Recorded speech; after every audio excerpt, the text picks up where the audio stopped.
所謂言者無心，聽者有意啊！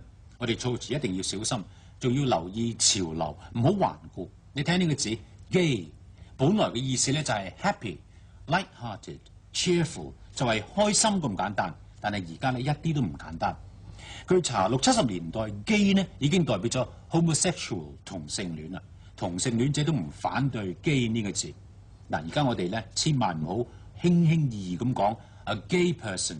如果個心諗住係 happy 嘅，就用 happy 呢個字 a happy person， 否則個誤會會幾大下嘅。gay 做形容詞，男女都用得 ，he's gay、she's gay。做名詞咧，一般都係指男人嘅。